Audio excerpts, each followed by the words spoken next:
अध्यक्ष मंडल के साथियों, मंच पर उपस्थित कॉमरेड स्वदेश जी और पार्टी के अन्य तमाम नेतृत्वकारी साथियों और आज के इस कार्यकर्ता सम्मेलन में उपस्थित बिहार के तमाम संघर्षी साथियों, आप सबको इनकलाबी सलाम।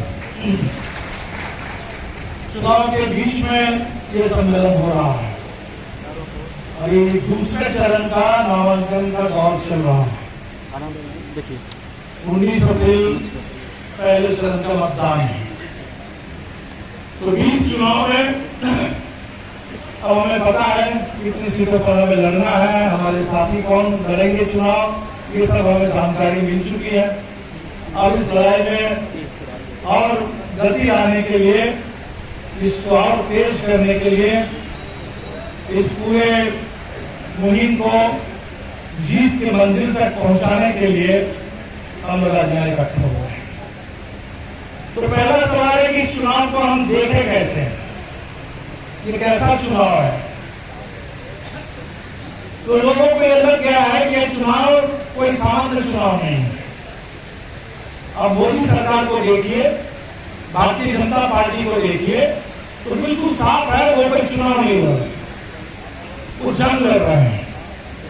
और वो जंग है इस देश में जो भी बचा कुचा संविधान है, बचा कुचा लोकतंत्र है, इसको पूरी तरह से खत्म करने के लिए देश की पूरी जो सत्ता है और पूरी संपत्ति है उस पर संपूर्ण कब्जा स्थापित करने के लिए वो जंग लड़ रहे हैं।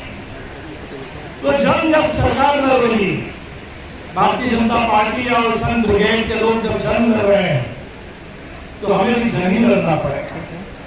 हम भी तो जंग ही लड़ेंगे इस जंग में, इस संविधान को बचाने के लिए, लोकतंत्र को बचाने के लिए।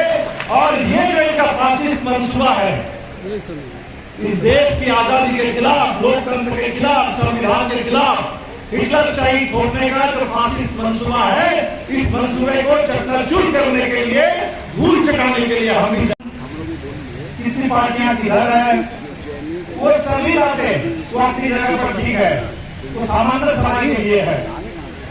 लेकिन अगर कोई चुनाव जनता और सत्ता के बीच की सीधी लड़ाई बन जाए, बिल्कुल जनता को बात समझ में आ जाए कि ये जो सत्ता है वो तानाशाही पर काबिज है, तानाशाही पर आमादा है और ये तानाशाही हमारे लोकतंत्र को खत्म करने वाला। 15 का मामला था, तो 10-12 साल पुराने सब मुकदमे में लोगों को फंसा करके ये साजिश चल रही थी। इस्लाम में हम लोग बरी हुए, न्याय की लड़ाई हम लोग जीते हैं और दरियाओं की लड़ाई हम लोग लड़ रहे हैं। हाईकोर्ट में भी लड़ रहे हैं और हाईकोर्ट में ये अपील की गई कि इनकी जो सजा है इस पर रोक लगे, जो इनको कन्विक्ट किया गया इस पर रोक लगे। और अगर ऐसा रोक लगती है, अगर इसकी कितनी उम्मीद की जा सकती है आज के दौर में, वो आप सब लोग जानते हैं, समझते हैं। लेकिन कानून ये कहता है कि अगर इस पर हाईकोर्ट से रोक लगी, तब ये जो विधानसभा उपचुनाव की घोषणा की गई